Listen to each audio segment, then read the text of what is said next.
déclaration relative à des élections légales. Les 42 personnes, dont 27 enfants enlevés il y a 10 jours dans une école, ont été libérées aujourd'hui. Sur RTI 2. Ce samedi 27 février marque le deuxième jour de la campagne pour les législatives du 6 mars prochain. Depuis hier, les différents candidats ont investi l'ensemble du pays pour tenter de convaincre les électeurs. Certains candidats ont lancé 1200 candidats qui ont investi plus de 255 circonscriptions électorales. Nous restons dans le cadre du scrutin législatif. Le COSIM, Conseil supérieur des imams, des mosquées et affaires islamiques, a invité lors d'une déclaration faite ce samedi à la grande mosquée de la Riviera Golf les uns et les autres à des élections apaisées. Je vous propose d'écouter le message du cheikh Aïma El Hadj Mamadou Traoré, président du COSIM, message délivré en présence de Nou Sangaré et Didier Nguesson. Législative en Côte d'Ivoire, cette échéance électorale qui intervient après le scrutin suscite un engouement. Le COSIM, Conseil supérieur des imams, des mosquées et des affaires islamiques, invite les parties prenantes à ces élections à la responsabilité pour un scrutin sans violence. Le COSIM recommande une campagne sans propos violents ni d'actes malveillants. À l'encontre des adversaires qui ne sont pas des ennemis. Le COSIM voudrait attirer l'attention de tous sur le fait que, s'agissant d'élections locales à enjeu national, les moindres éventuels excès ont un impact direct sur les populations. Aussi, le COSIM ayant pleinement confiance en la capacité des différents appareils politiques à œuvrer avec retenue, appelle-t-il donc à l'esprit de responsabilité des candidats et des partis politiques. Le cheikh Mamadou Traoré, président du COSIM, exhorte également les instances en charge de l'organisation du scrutin à renforcer le climat de confiance entre les candidats à travers la transparence et l'équité, gage d'une élection apaisée. En outre, le COSIM encourage les professionnels des médias à contribuer à la préservation d'un climat apaisé menacé par les dérives des réseaux sociaux. L'Association interreligieuse pour la paix et le développement AIPD, par la voix de son président, l'imam Moussa Dramé, exhorte également à la tenue d'élections apaisées et sans violence. Elle a tenu à cet effet une rencontre de sensibilisation au sein de la mosquée Fatima Zahra de Grand Bassam, en présence des autorités administratives. L'association sensibilise à la paix législative et les jours passés. C'est ce qui doit être la pensée de chacun de nous, de chaque Ivoirien. Lorsqu'on est formé politiquement et religieusement, on ne peut jamais encourager la violence. On ne va jamais demander aux enfants de tes sœurs, ni aux enfants de tes frères, d'aller détruire, sinon même de détruire, de casser ce que toi tu n'as pas construit. Nous devons ordonner le bien et interdire le blâmable. On ne doit jamais encourager la violence, mais chacun de nous doit cultiver la paix pendant et après les élections législatives. Les autorités administratives présentes à cette rencontre emboîtent le pas à l'AIPD. Elle appelle également à des élections calmes et apaisées. Qu'on sache que nous sommes tous et chacun filles et fils de la Côte d'Ivoire. Avant les élections, nous avons été des parents, des amis, des voisins. Et après les élections, nous resterons toujours des parents, des amis, des voisins. Que le perdant ait la des urnes et que le gagnant ait l'humilité d'avoir gagné et de pouvoir tendre la main à celui qui va perdre.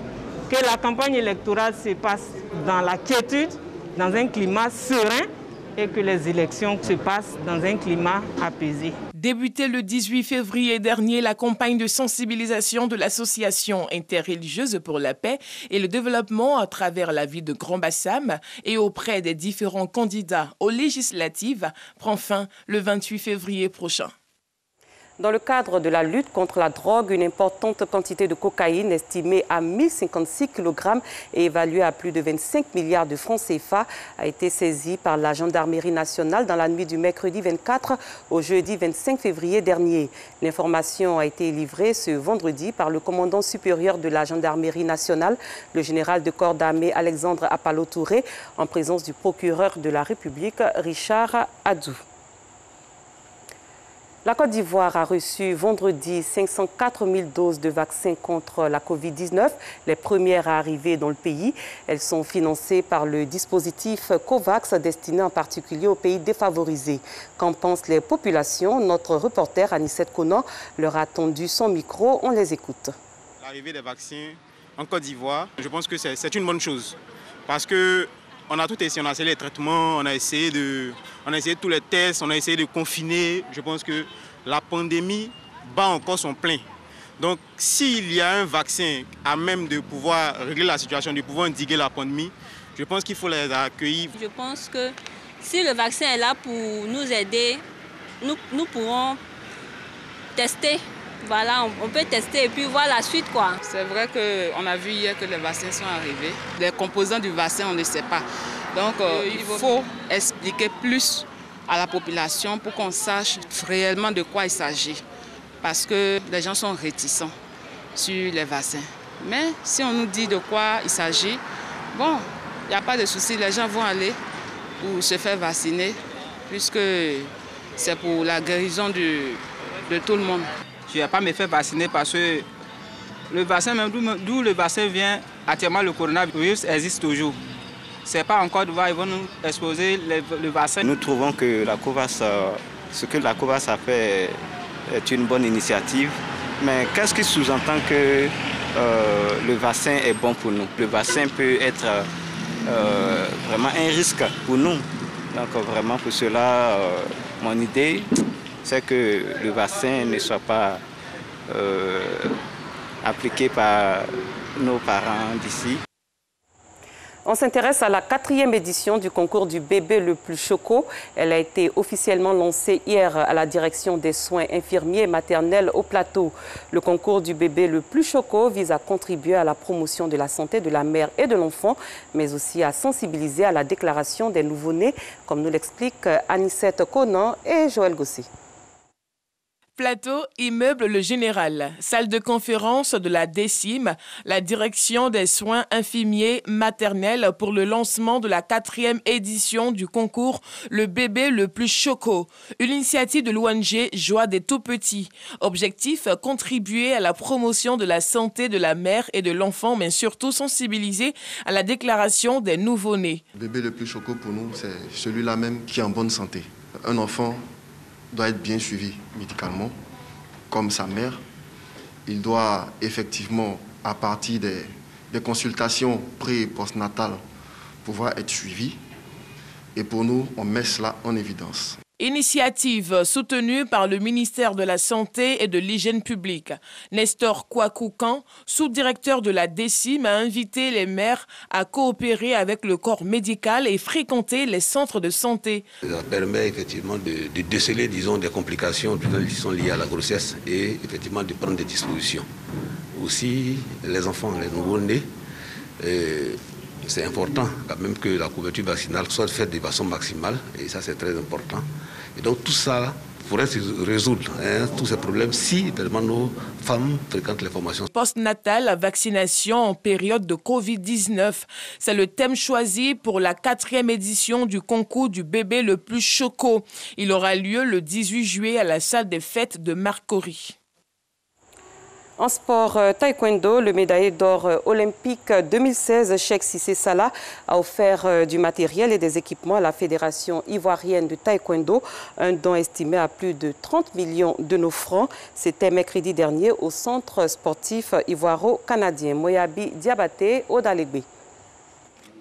L'athlète Cissé Cheikh Salah vient de faire parler son cœur.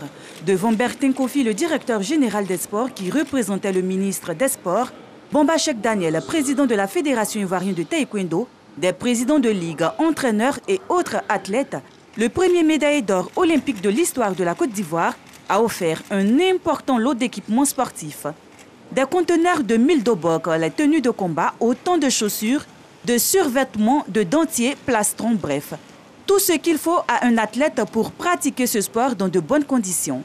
Un lot d'équipement d'une valeur de 60 000 €, environ 30 millions de francs CFA qui sera reparti à toutes les ligues du pays. Pour le premier patron du taekwondo ivoirien, cette cérémonie de don a une connotation spirituelle. Car à la veille des Jeux de Tokyo, ce retour à la source de Cissé Cheikh Salah va sûrement lui attirer des bénédictions. Des propos qui n'ont pas laissé l'athlète ivoirien accompagné de ses parents indifférents. Le taekwondo m'a tout donné et voilà, c'était super important pour moi de faire un geste pour tous ces jeunes-là qui veulent faire comme moi, qui veulent suivre mes traces. Donc voilà, j'avais déjà commencé, mais ces dons-là, j'avais déjà commencé il y a 2 ans en arrière, mais c'était seulement dans les ligues, dans mon club, mais voilà, c'était important pour moi d'étendre ça au niveau national. Pour rappel, le taekwondo sera fortement représenté aux prochains Jeux olympiques de Tokyo du 23 juillet au 8 août 2021 au Japon.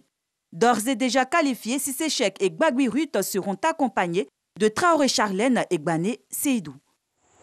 À l'étranger, au Nigeria, 42 otages qui avaient été capturés la semaine dernière ont été libérés ce samedi dans l'État du Niger, dans le nord-ouest du pays. Les otages de Kagara ont été conduits à Mina, la capitale de l'État du Niger, où ils devaient être reçus par le gouverneur local.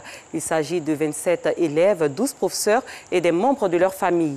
Hier vendredi, plus de 300 jeunes filles ont été enlevées dans leur pensionnat de l'État voisin du Zamfara, toujours dans la même région. Celles-ci sont toujours aux mains des ravisseurs.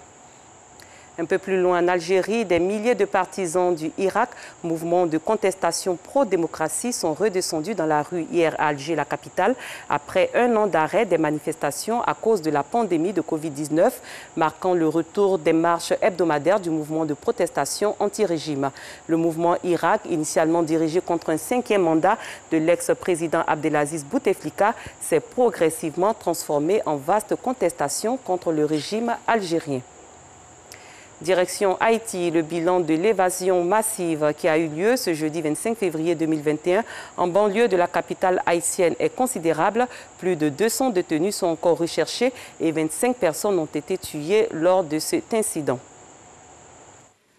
Plus de 400 prisonniers sont recherchés par la police en Haïti, avant laquelle 25 personnes ont été tuées, dont l'inspecteur divisionnaire Paul-Hector Joseph, directeur de la prison située en banlieue de la capitale Port-au-Prince. Avant l'incident de jeudi, on dénombrait 1542 prisonniers dans la prison de Croix-des-Bouquets. Le décompte réalisé ce vendredi fait constater que 1125 prisonniers sont en cellule, selon gang Arnel Joseph, a été tué par les forces de l'ordre à plus de 120 km au nord de la prison au lendemain de son évasion. Selon le bilan des autorités, 18 des 25 personnes mortes seraient des citoyens ordinaires tués par des prisonniers qui s'échappaient. Pour terminer, en Arménie, le président arménien Sarkisian a refusé ce samedi de limoger le chef de l'armée, comme le veut le Premier ministre Nicole Pachinian, aggravant ainsi un peu plus la crise politique que connaît le pays. Fin de cette édition. Merci de l'avoir suivi. Très bonne soirée. Je vous retrouve demain.